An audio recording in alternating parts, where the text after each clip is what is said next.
Saya Fariza Singgihwarani. Saya Ines Nabila Farudin. Saya Edra Dewina Rasa Widodo. Dan kami perwakilan dari Kelompok A3 akan melaksanakan studi lapangan mengenai permasalahan sampah di Pasar Pacar Keling.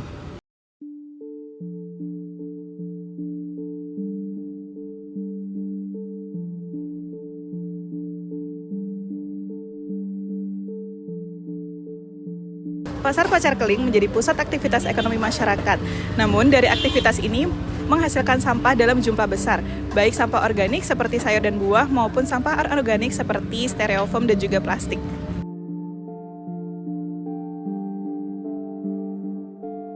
Pada lokasi yang kami amati sekarang, sampah yang tidak tertampung dengan baik akhirnya masuk ke dalam sungai.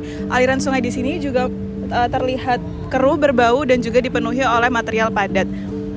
Kondisi ini menunjukkan bahwa pengelolaan sampah di sini masih belum optimal.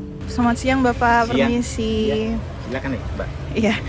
Dengan Bapak siapa? Dengan Bapak Sodik Oke, kira-kira Bapak di sini profesinya sebagai apa, Pak? sebagai tukang sampah. Oke. Ya. Bapak kalau boleh saya tahu di sini sampahnya berasal dari mana aja ya, Pak? Kebanyakan dari kampung. Dari kampung Ya, warga. dari sekitar kampung di sini. warga Surabaya. Menurut Bapak sendiri nih, sampah-sampah di sini apakah sudah terkelola dengan baik?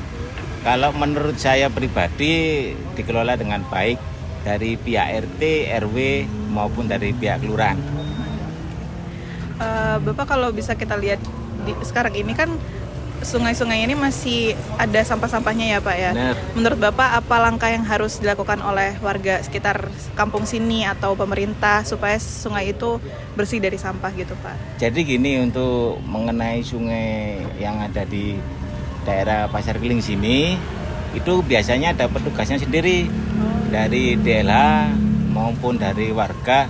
Kalau warga sendiri biasanya tiap minggu sekali itu diadakan kerja bakti gitu, seperti itu. Baik, terima kasih Bapak atas Ya, waktunya. sama-sama.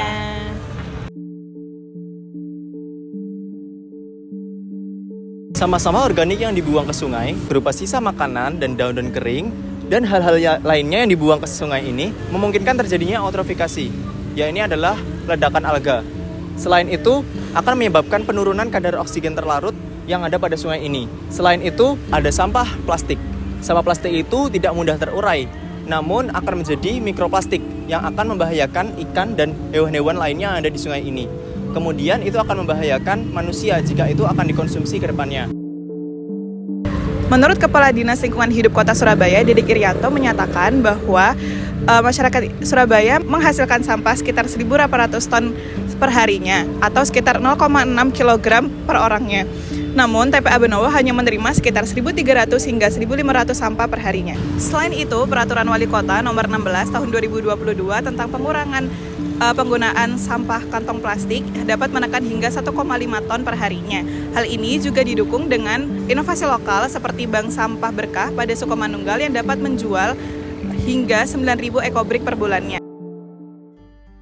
Meski memiliki permasalahan lingkungan, masyarakat sekitar pasar masih memiliki potensi kearifan lokal yang perlu dihargai. Beberapa pedagang pasar masih memisahkan antara sampah organik dan anorganik secara sederhana. Dan juga petugas sampah itu secara rutin melakukan pengangkutan sampah meskipun dengan fasilitas yang terbatas. Selain itu, masyarakat sekitar pasar juga masih menginisiasi untuk melakukan kerja bakti membersihkan sungai setiap akhir pekan. Nah, upaya ini itu menunjukkan bahwa masyarakat sekitar itu masih memiliki kepedulian tentang menjaga kebersihan lingkungan walaupun dengan fasilitas yang terbatas. Berdasarkan data dan temuan lapangan, terdapat beberapa solusi yang dapat diterapkan. Yang pertama yaitu melakukan pemilahan sampah oleh pedagang dan pengunjung pasar. Yang kedua yaitu menerapkan teknologi hijau, dan yang terakhir yaitu melakukan edukasi berkelanjutan tentang pentingnya menjaga ekosistem di lingkungan sekitar. Studi lapangan ini berkaitan erat dengan SDG 6, 11, 12, 14, dan 15. Melalui kebijakan pemerintah, kearifan lokal, ilmu biologi, dan kesadaran diri masyarakat tentang pentingnya membuang sampah pada tempatnya akan membuat kota Surabaya menjadi lebih baik, bersih, dan berkelanjutan.